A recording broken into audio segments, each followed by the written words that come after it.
मंगल भवानी अमंगल हारी, द्रव्य उषु दशरथ अजर बिहारी। सीताराम चरण रति मोरे, अनुदिन बढ़ाऊं अनुग्रह तोरे। जेहि विधि नाथ होई हित मोरा, करहु सो बेगी दास में तोरा। प्रभु श्री राम जी समुद्र पार करके सुबेल पर्वत पर निवास करते हैं और अगले दिन सुबेल पर्वत पर प्रातःकाल श्री रघुनाथ जी जाग जाते हैं और सभी मंत्रियों को बुलाकर उनसे सलाह मांगते हैं और कहते हैं कि क्या उपाय करना चाहिए। जामवंत ने श्री राम जी के चरणों में सिर नवाकर कहा कि हे सर्वज्ञ, हे अंतर्यामी, हे बुद्धि बल तेज धर्म और गुणों की राशि, सुनिए। मैं अपनी बुद्धि के अनुसार सलाह देता हूँ कि बाली पुत्र अंगद को दूत बनाकर भेजा जाए। यह सलाह सबके मन को अच्छी लगी।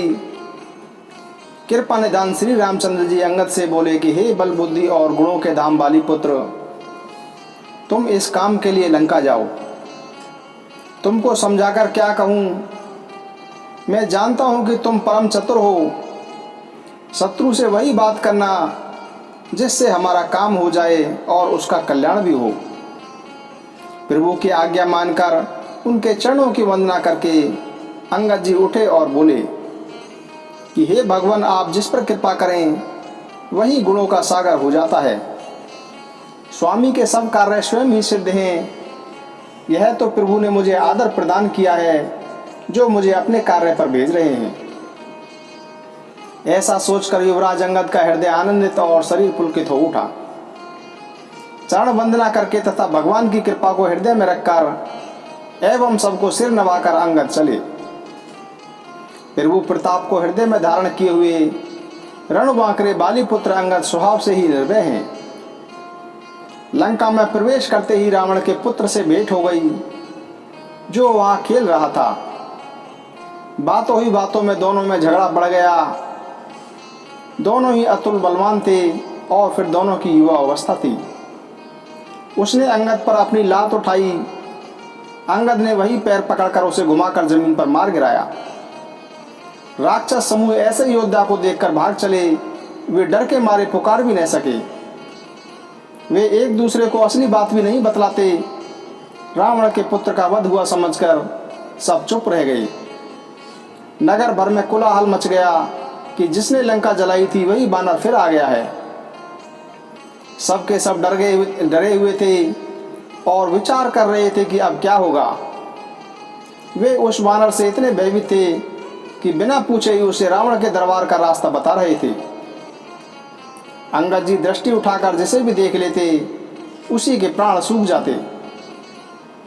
श्री राम जी के चरण कमलों का स्मरण करके अंगद रावण के सभा द्वार में पहुंच गए और शान से इधर उधर देखने लगे। तुरंत ही उन्होंने एक राक्षस को भेजा और रावण को अपने आने का समाचार पहुंचा दिया। सुनते ही रावण हंसकर बोला कि बुला लाओ, देखे वहां कहाँ का बानर है। आज्ञा पाकर अनेक दूत दौड़े और अंगद को बुला लाए। अंगद ने रावण को बैठे हुए देखा मानो कोई प्राणयुक्त काजल का पहाड़ हो। भुजाएं वृक्षों के और सिर पर्वतों के शिखरों के समान थे। रोमावली मानो अनेक लताएं थी। मुंह, नाक, नेत्र और कान पर्वत की कंदराओं और कोहों के बराबर थे। अत्यंत बलवान बालीपुत्र अंगद सभा में गए तो मन में तनिक भी नहीं हिचकी। अंगद को देखने से ही सब सभासद उठ खड़े हुए। यह देखकर रावण अत्यंत क्रोधित हो उठा। जैसे मतवाले हाथियों के झुंड में सिंह चला जाता है, वैसे ही अंगद जी भी श्री राम जी के प्रताप का स्मरण करके रावण की सभा में सिर नवाकर बैठ गए। तब रावण ने पूछा कि अरे वानर, तू कौन है? इस पर अंगद जी बोले कि हे दशानन, मैं श्री राम जी का दूत हूँ। मेरे पिता की तुमसे मित्रता थी, इसलिए मैं तुम्हारे भले के लिए यहाँ आया हूँ। तुम्हारा कुल उत्तम है, तुम पुलस्त ऋषि के पुत्र हो। शिव और ब्रह्मा जी का तुमने अनेक प्रकार से पूजन किया है, उनसे वर प्राप्त किए हैं और सब काम सिद्ध किए हैं। लोकपालों एवं सब राजाओं को भी तुमने जीत लिया है। राजमद अथवा मोहमद तुमने जगत जननी सीता जी का हरण कर लिया है। अब तुम मेरी हितभरी सलाह सुनो। उसके अनुसार चलने पर प्रभु श्री राम जी तुम्हारे सब अपराध क्षमा कर देंगे। दांतों में तिनका दबाओ, गले में कुल्हाड़ी डालो और कुटुंबियों समेत अपनी स्त्रियों को साथ लेकर आदर पूर्वक जानकी जी को आगे करके अपना समस्त भय छोड़कर चलो। और हे शरणागत के पालन करने वाले रघुवंश शिरोमणि श्री राम जी, मेरी रक्षा कीजिए, रक्षा कीजिए। इस प्रकार उनसे प्रार्थना करो। तुम्हारी पुकार सुनते ही प्रभु तुम्हें निर्भय कर देंगे। रावण ने कहा कि अरे बंदर के बच्चे, संभाल कर बोल। मूर्ख, मुझ देवताओं के शत्रु को तू जानता नहीं है। अरे अपना और अपने बाप का नाम तो बता। तू किस नाते से मुझे मित्र कहता है? इस पर अंगद ने कहा कि मेरा नाम अंगद है और मैं बाली का पुत्र हूँ। कभी तुम्हारी उनसे भेंट हुई थी। अंगद के वचन सुनते ही रावण सच्चा गया और बोला कि हाँ, मुझे याद आ गया, बाली नाम का एक बंदर था। अरे अंगद, तू ही बाली का पुत्र है। अरे कुलघाती, तू तो अपनी कुल रूपी बांस के लिए अग्नि रूपी पैदा हुआ। तू गर्भ में ही क्यों न नष्ट हो गया? तू व्यर्थ ही पैदा हुआ, जो अपने मुंह से स्वयं को तपस्वी का दूत बता रहा है। अब बाली की कुशल बता, वह कहाँ है? तब अंगद ने हंसकर कहा कि 10 दिन बीतने पर आप भी उनके पास जाकर तथा अपने मित्र को हृदय से लगाकर उनसे कुशल पूछ लेना। श्री रघुनाथ जी से विरोध करने पर जैसी कुशल होती है, ये सब तुमको वे ही बताएंगे। अरे मूर्ख सुन, भेद नीति उसी के मन पर अपना प्रभाव डाल सकती है जिसके हृदय में श्री रघुनाथ जी ना हो। मैं कुल का नाश करने वाला हूँ और तुम कुल रक्षक हो। हे रावण, अंधे बहरे भी ऐसी बात नहीं कहते। तुम्हारे तो 20 नेत्र और 20 कान हैं। शिव, ब्रह्मा आदि देवता और मुनियों के समुदाय जिनके चरणों की सेवा करना चाहते हैं, उनका दूत होकर मैंने कुल को डुबा दिया। ऐसी कुबुद्धि होने पर भी तुम्हारा हृदय फट नहीं जाता। अंगद की ऐसी कठोर वाणी सुनकर रावण की आंखें तिरछी करके बोला कि अरे दुष्ट, मैं तेरे यह कठोर वचन इसलिए सह रहा हूँ क्योंकि मैं नीति और धर्म को जानता हूँ। अंगद बोले कि तुम्हारी धर्मशीलता मैंने बहुत सुनी है। तुमने पराई स्त्री का हरण कर लिया और दूत की रक्षा की बात तो अपनी आंखों से देख ली। ऐसे धर्म के व्रत का पालन करने वाले तुम डूबकर मर क्यों नहीं जाते? नाक कान से रहित बहन को देखकर भी तुमने धर्म का विचार कर ही तो क्षमा कर दिया था। तुम्हारी धर्मशीलता तो जग जाहिर है। मैं भी बड़ा भाग्यवान हूँ जो मैं तुम्हारे दर्शन कर सका। इस पर रावण ने कहा कि अरे जड़ जंतु वानर, व्यर्थ बकबक कर, अरे मूर्ख, मेरी भुजाएं देख। ये सब लोकपालों के विशाल बल रूपी चंद्रमा को ग्रसने के लिए राहु के समान है। फिर तूने सुना ही होगा कि आकाश रूपी तालाब में मेरी भुजाओं रूपी कमलों पर बसकर शिवजी सहित कैलाश भी हंस के समान शोभायमान हुआ था। अरे अंगद, बता, तेरी सेना में ऐसा कौन सा योद्धा है जो मुझसे भिड़ सकेगा? तेरा स्वामी तो स्त्री के वियोग में बलहीन हो गया है और उसका छोटा भाई उसी के दुख से दुखी और उदास है। तुम और सुग्रीव दोनों नदी तट के वृक्ष हो। रहा मेरा छोटा भाई विभीषण, सो वह बड़ा डरपोक है और मंत्री जामवंत बहुत बूढ़ा है। अब वह लड़ाई में क्या कर सकता है? नल और नील तो केवल शिल्प कर्म जानते हैं। हाँ, एक वानर अवश्य बलवान है जो पहले आया था और जिसने लंका जलाई थी। यह सुनते ही बालीपुत्र अंगद बोले कि हे राक्षसराज, सच्ची बात कहो, क्या उस वानर ने सचमुच तुम्हारा नगर जला दिया? रावण का नगर एक छोटे से वानर ने जला दिया। ऐसे वचन सुनकर कौन उसे सच कहेगा? हे रावण, तुमने बहुत बड़ा योद्धा कहकर सराहना की है। वह तो सुग्रीव का एक छोटा सा हरकारा है। वह बहुत चलता है, वीर नहीं है। उसको तो हम केवल खबर लेने के लिए भेजा था।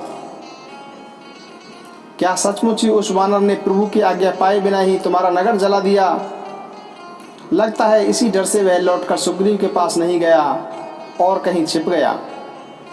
हे रावण, तुम ही कहते हो कि मुझे यह सुनकर बहुत ही क्रोध नहीं हुआ। सचमुच हमारी सेना में ऐसा कोई भी नहीं है जो तुमसे लड़कर शोभायमान हो। प्रीति और बैर बराबरी वाले से ही करना चाहिए, नीति यही कहती है। यदि सिंह मेंढकों को मारे तो क्या उसे कोई भला कहेगा? यद्यपि तुम्हें मारने में श्री राम जी को लगता ही है और बड़ा दोष नहीं है, तथापि क्षत्रिय जाति का क्रोध बड़ा कठोर होता है। वक्रोक्ति रूपी धनुष्य वचन रूपी बाण मारकर अंगद ने रावण का हृदय जला दिया। रावण उन बाणों को मानो प्रत्युत्तर रूपी शणाशियों से निकाल रहा था।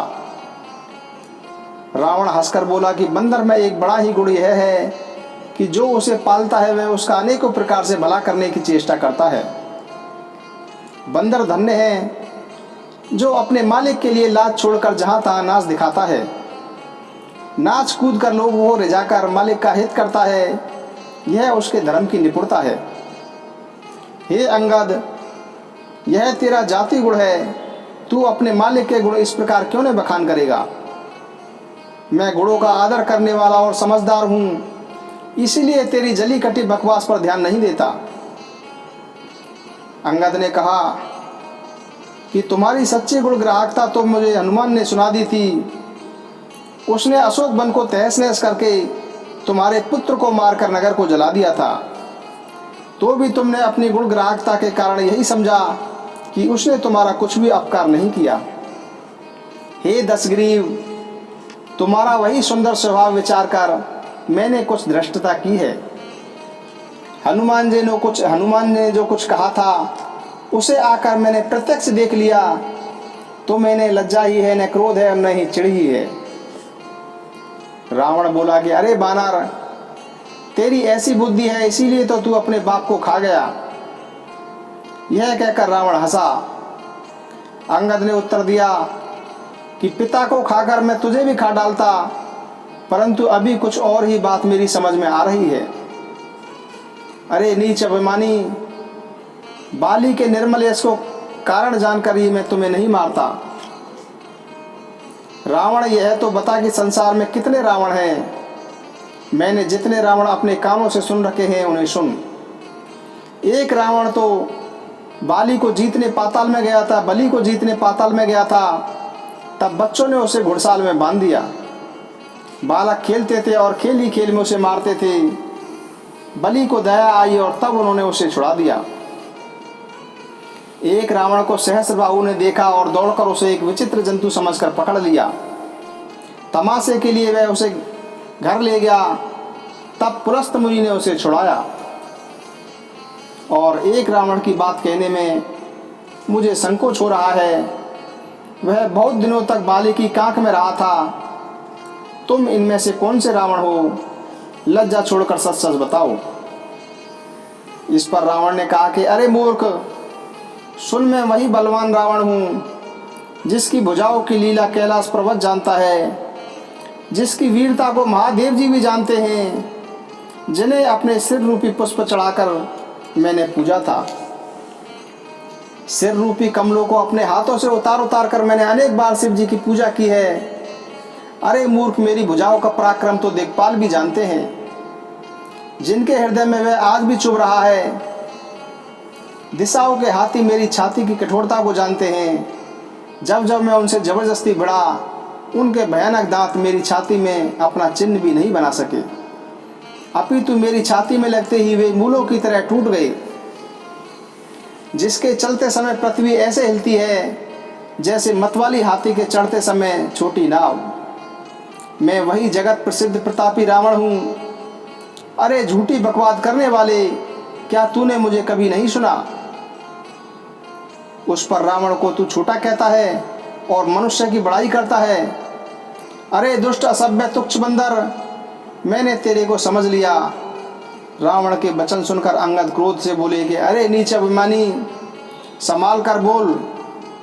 जिनका फरसा सहस्रबाहु की भुजाओं रूपी अपार वन को जलाने के लिए अग्नि के समान था, जिनके फरसा रूपी समुद्र की तीव्र धारा में अनगिनत राजा अनेकों बार डूब गए, उन परशुराम जी का गर्भ जिन्हें देखते ही भाग गया। अरे अभागे 10 शीश, वे मनुष्य कैसे हुए? अरे मूर्ख दंड, श्री रामचंद्र जी मनुष्य हैं क्या? कामदेव भी धनुधारी हैं क्या? गंगा जी नदी है क्या? कामधेनु पशु है क्या? कल्प वृक्ष पेड़ है क्या? अन्न भी दान है क्या? अमृत रस है क्या? गरुड़ जी पक्षी हैं क्या? शेष जी सर्प हैं? अरे रावण, क्या चिंतामणि पत्थर है? अरे मूर्ख, क्या बैकुंठ भी लोक है? और क्या श्री रघुनाथ जी की अखंड भक्ति जैसा कोई लाभ है? सेना समेत तेरा मान समाप्त कर, अशोक वन को उजाड़ कर, नगर को जलाकर और तेरे पुत्र को मारकर जो लौट जाए, क्या वे हनुमान जी बानर हैं? अरे रावण, चतुराई छोड़कर सुन। तू कृपा सिंधु श्री रघुनाथ जी का भजन क्यों नहीं करता? अरे दुष्ट, यदि तूने श्री रघुनाथ जी से बैर किया तो तुझे ब्रह्मा और रुद्र भी नहीं बचा सकेंगे। हे मूढ़, व्यर्थ की डींग ने हाक, श्री राम जी से वैर करने पर तेरा ऐसा हाल होगा कि श्री राम जी के बाण लगते ही शेर समूह वानरों के आगे पृथ्वी पर गिर पड़ेंगे और रीछ वानर तेरे उन गेंद के समान अनेक असुरों से खेलेंगे। जब श्री रघुनाथ जी युद्ध में क्रोधित होकर अत्यंत तीक्ष्ण वार छोड़ेंगे, तब क्या तू ऐसे डींग हाँक सकेगा? ऐसा विचार कर उदास श्री राम जी का भजन कर। अंगद के ऐसे वचन सुनकर रावण अत्यंत क्रोधित हो उठा, मानो जलती हुई प्रचंड अग्नि में घी पड़ गया हो। वह बोला कि अरे मूर्ख, कुंभकर्ण के समान मेरा भाई है, इंद्र का शत्रु मेघनाथ मेरा पुत्र है, और मेरा पराक्रम तो तूने सुना ही नहीं है कि मैंने संपूर्ण जड़ चेतन संसार को जीत लिया है। अरे दुष्ट, वानरों की संगत छोड़कर राम ने समुद्र पर पुल क्या बांध लिया? वानरों की संगत जोड़कर राम ने समुद्र पर पुल का बांध लिया, बस यही उसकी प्रभुता है। समुद्र को तो अनेक पक्षी भी लांघ जाते हैं, तो इससे क्या वे सभी शूरवीर हो गए? अरे मूर्ख बंदर सुन, मेरी एक एक भुजा से अनेक शूरवीर देवता और मनुष्य डूब चुके हैं। फिर ऐसा कौन सा शूरवीर है जो मेरी इन अथाह और अपार 20 भुजाओं रूपी समुद्र को पार कर सकेगा? अरे दुष्ट, मैंने दिक्पालों तक से जल भरवाया और तू मुझे एक राजा का श्रेय सुना रहा है। यदि तेरा स्वामी, जिसकी गुणगाथा तू बार बार कह रहा है, संग्राम में लड़ने वाला योद्धा है, तो वह दूत किस लिए भेजता है? शत्रु से संधि करते उसे लाज नहीं आती? पहले कैलाश का मंथन करने वाली मेरी भुजाओं को देख, फिर अपने स्वामी की सराहना करना। रावण के समान कौन शूरवीर है जिसने अपने ही हाथों से सिर काट काट कर अत्यंत प्रसन्नता पूर्वक अनेक बार उन्हें अग्नि में होम दिया? स्वयं शिव जी इस बात के साक्षी हैं। मस्तकों के जलने पर जब मैंने अपनी ललाटों पर लिखे हुए विधाता के लेख देखे, तब मनुष्य के हाथ से अपनी मृत्यु होना बाँचकर वह विधाता के लेख को असत्य जानकर मैं हंसा था।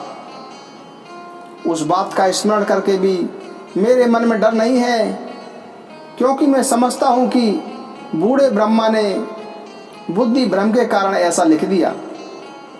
अरे मूर्ख, तू लज्जा और मर्यादा छोड़कर मुझे बार बार दूसरे वीर का बल सुना रहा है। अंगद ने कहा कि अरे रावण, तेरे समान लज्जावान जगत में कोई नहीं है। लज्जाशीलता तो तेरा सहज स्वभाव है, तू अपने मुंह से अपने गुण कभी नहीं कहता। सिर काटने और कैलाश उठाने की कथा तेरे मन में छा रही थी, इसीलिए तूने उसे 20 बार कह दिया। भुजाओं के उस बल को तूने हृदय में छिपा रखा है, जिससे तूने सहस्र बाहु बलि और बाली को जीता था। अरे मंदबुद्धि, सुन अब बस कर। सिर काटने से क्या कोई सुरवीर हो जाता है? इंद्रजाल रचने वाले को वीर नहीं कहा जाता, भले ही वह अपने ही हाथों अपना शरीर काट डालता है। अरे मंदबुद्धि, समझ कर देख। पतंगे मोहवश आग में जल मरते हैं, गधों के झुंड बोझ लाद कर चलते हैं, पर इस कारण वे सुरवीर तो नहीं कहलाते। अरे दुष्ट, अब बतबाड़ा मत कर, मेरा वचन सुन और अभिमान त्याग दे। हे 10 मुख, मैं दूत की भांति संधि करने नहीं आया हूँ। श्री रघुवीर ने मुझे यह समझाकर भेजा है, और वे बार बार यही कहते हैं कि सियार के मारने से सिंह को यश नहीं मिलता। प्रभु ने उन वचनों को समझकर ही मैंने तो कठोर वचन सह लिए हैं, नहीं तो तेरे मुंह तोड़कर मैं सीता जी को जबरदस्ती ले जाता। अरे अधम, देवताओं के शत्रु, तेरा बल तो मैंने तभी जान लिया था जब तू अकेला जानकर पराई स्त्री को चुरा लाया। तू राक्षसों का राजा और बड़ा अभिमानी है, परंतु मैं तो श्री रघुनाथ जी के सेवक सुग्रीव का दूत हूँ। यदि मैं श्री राम जी के अपमान से न डरूं, तो तेरे देखते ही देखते ऐसा तमाशा करूं कि तुझे जमीन पर पटक कर, तेरी सेना का संहार कर और तेरे नगर को नष्ट भ्रष्ट करके तेरी युवती स्त्रियों सहित जानकी जी को ले जाऊं। यदि ऐसा करूं तो भी इसमें कोई बड़ाई नहीं है। मरे हुए को मारने में कोई बहादुरी नहीं होती है। वाम मार्गी, कामी, कंजूस, अत्यंत मूर्ख, अति दरिद्र, बदनाम, अत्यंत क्रोध, नित्य रोगी, निरंतर क्रोध युक्त रहने वाला, भगवान विष्णु से विमुख, वेद और संतों का विरोधी, अपना ही शरीर का पोषण करने वाला, पराई निंदा करने वाला और अत्यंत क्रुद्धमान पापी, ये 14 प्राणी जीते जी मुर्दे के समान होते हैं। अरे दुष्ट, ऐसा विचार कर ही तो मैं तुझे नहीं मारता। अब तू मुझे क्रोध नहीं दिला। अंगद के वचन सुनकर राक्षस राज रावण दांतों में होठ काट कर क्रोधित होकर हाथ मलता हुआ बोला, अरे नीच बंदर, अब तू मरना ही चाहता है, इसीलिए छोटे मुंह बड़ी बात करता है। अरे मूर्ख बंदर, तू जिसके बल पर यह कटु वचन बोल रहा है, उसमें बल, प्रताप, बुद्धि अथवा तेज कुछ भी नहीं है। उसे गुणहीन व असम्मानित समझकर ही तो पिता ने वनवास दे दिया। उसे एक तो उसका दुख और उस पर उसकी पत्नी का विरह, और फिर दिन रात मेरा डर बना रहता है। जिनके बल पर तुझे इतना गर्व है, ऐसे अनेक मनुष्य तो राक्षस दिन रात खाया करते हैं। अरे मूर्ख, जिद छोड़कर विचार कर। जब रावण ने श्री राम जी की निंदा की तो अंगद अत्यंत क्रोधित हो उठे, क्योंकि शास्त्र कहते हैं कि जो अपने कानों से भगवान विष्णु और शिव की निंदा सुनता है, उसे गौवध के समान पाप लगता है। वानर श्रेष्ठ अंगद बड़े ही जोर से किटकिटाए और उन्होंने तमक कर अपनी भुजाओं को पृथ्वी पर दे मारा। पृथ्वी हिलने लगी, सभासद गिर पड़े और भयरूपी पवन से ग्रस्त होकर भागने लगे। रावण भी गिरते गिरते संभल कर उठा, उसके सुंदर मुकुट पृथ्वी पर गिर पड़े। कुछ तो उसने उठाकर अपने सिरों पर सुधार कर रख लिए और कुछ अंगद ने उठाकर श्री रामचंद्र जी के पास फेंक दिए। मुकुटों को आते देखकर वानर भागे। वे सोचने लगे कि क्या दिन में ही तारे टूटकर गिरने लगे, अथवा क्या रावण ने क्रोध करके ये 4 वज्र चलाए हैं जो बड़े वेग से आ रहे हैं। प्रभु ने उनसे हंसकर कहा कि मन में डरो नहीं, ये न उल्का है, न वज्र है, न ही केतु है, न राहु है। अरे ये तो रावण के मुकुट हैं जो बाली पुत्र अंगद के फेंके हुए यहाँ आ रहे हैं। पवन पुत्र हनुमान जी ने उछलकर उन्हें अपने हाथ से पकड़ लिया और लाकर प्रभु के पास रख दिया। रीछ और वानर तमाशा देखने लगे, क्योंकि मुकुट का प्रकाश सूर्य के समान था। उधर सभा में रावण क्रोधित होकर सबसे कहने लगा कि इस बंदर को पकड़ लो और पकड़कर मार डालो। अंगद यह सुनकर मुस्कुराने लगे। रावण फिर बोला, कि इसे मारकर सब योद्धा तुरंत दौड़ो और जहाँ कहीं भी रीछ और वानर को पाओ उन्हें भी खा जाओ। पृथ्वी को बंदरों से रहित कर दो और जाकर उन दोनों तपस्वी भाइयों को जीते जी पकड़ लो। तब युवराज अंगद क्रोधित होकर बोले, तुझे गाल बजाते हुए लाज नहीं आती? अरे निर्लज्ज, अरे कुलनाशक, आत्महत्या कर ले। मेरा बल देखकर भी क्या तेरी छाती नहीं पड़ती? अरे स्त्री चोर, अरे कुमारगामी, अरे दुष्ट पाप राशि, मंदबुद्धि और कामी, क्या तू सन्निपात में दुर्वचन बोल रहा है? अरे दुष्ट राक्षस, तू काल के वशीभूत हो गया है। इसका फल तुझे वानर और भालू के थप्पड़ खाने से मिलेगा।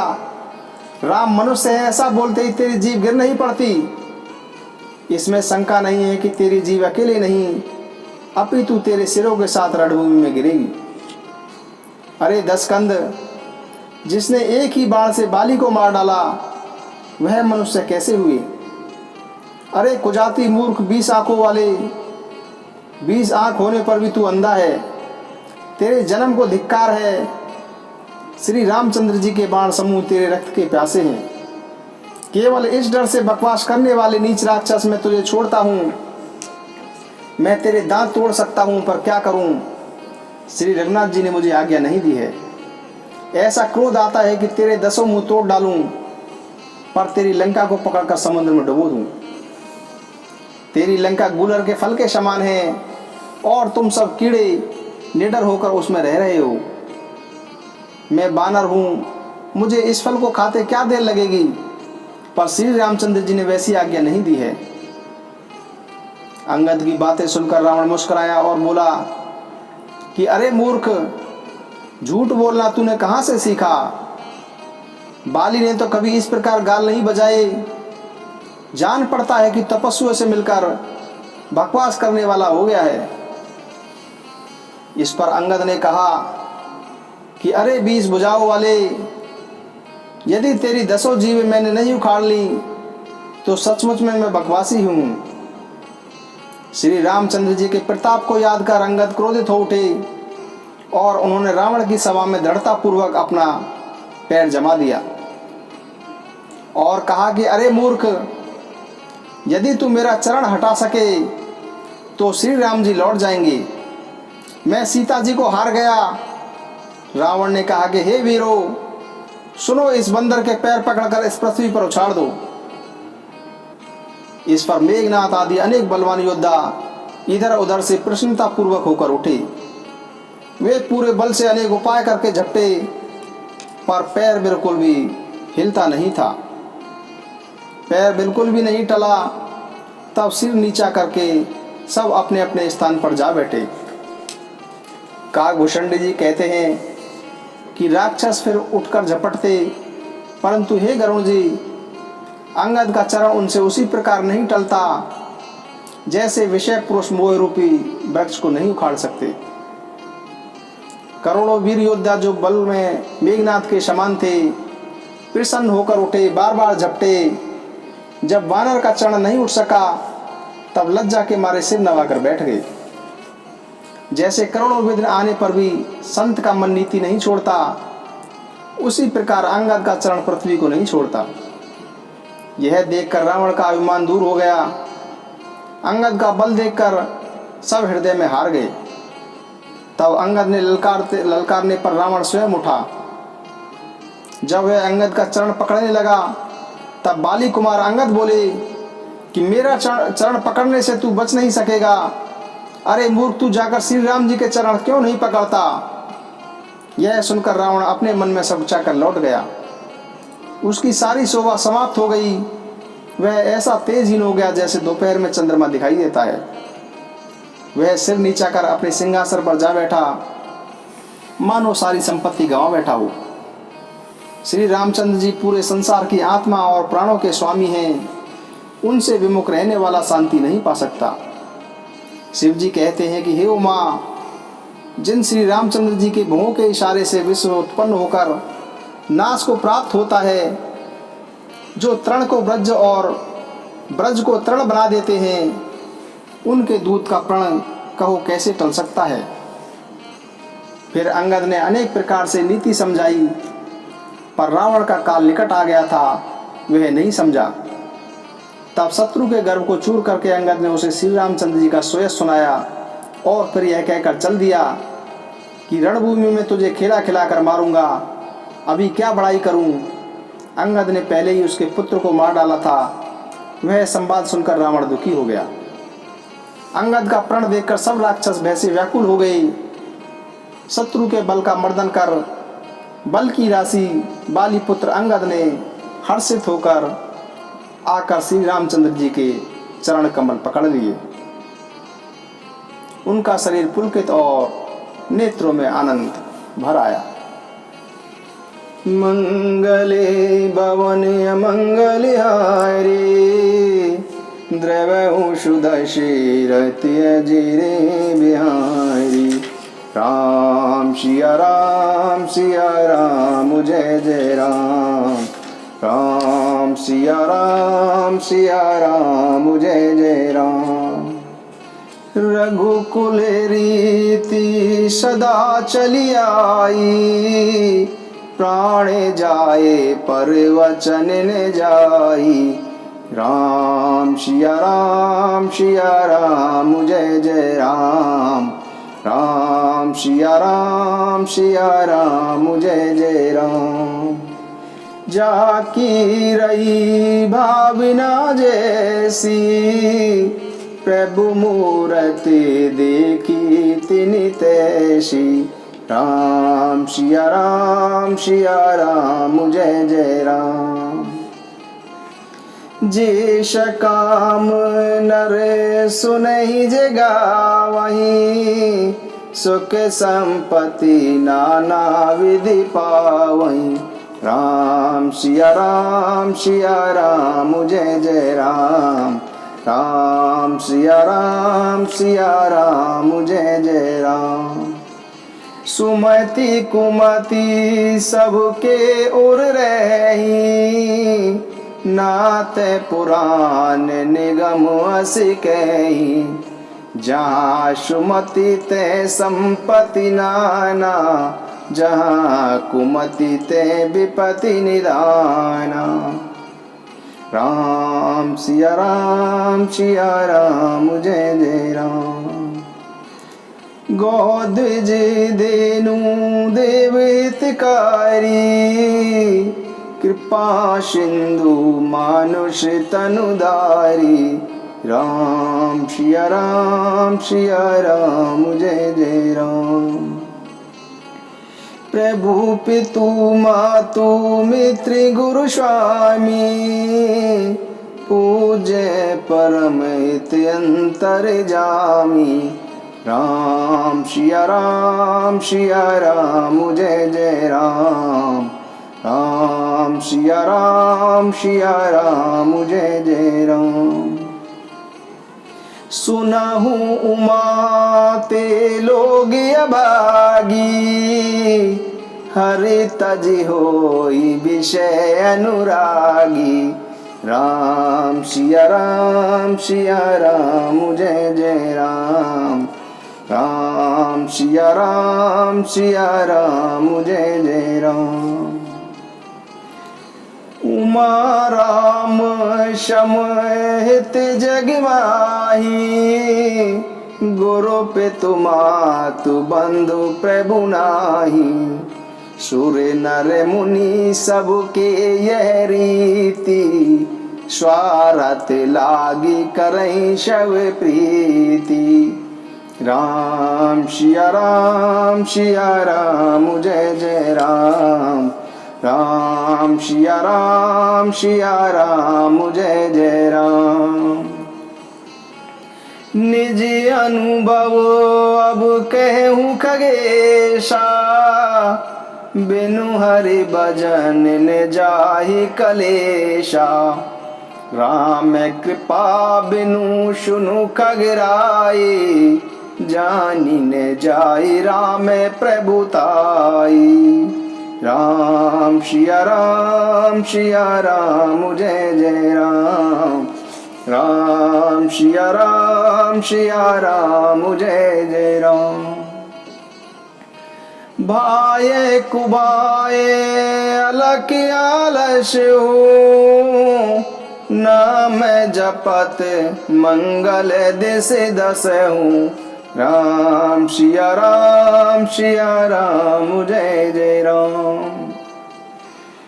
जन्म मरणे सब दुख सुख भोगा, हानि लाभ प्रिय मिलन वियोगा। काल करम बस हो ही गोसाई, बर बस रात दिवस की नाई। राम सिया राम जय जय राम। महिमा नाम रूप गुण गाथा, सकल अमित अनंत रघुनाथा। निज निज मति मुनि हरि गुण गावई, निगम शेष शिव पार न पावई। राम सिया राम जय जय राम। सीता राम चरण रति मोरे, अनुदिन बढ़ाऊं अनुग्रह तोरे। राम सिया राम जय जय राम। हरि व्यापक सर्वत्र समाना, प्रेम ते प्रगट होई में जाना। राम सिया राम जय जय राम। जिन कर नाम लेत जग माई, सकल अमंगल मूल न साई। राम सिया राम जय जय राम। राम सिया राम जय जय राम। हरि अनंत हरि कथानंता, कह ही सुने बहुविधि सब संता। राम सिया राम जय जय राम।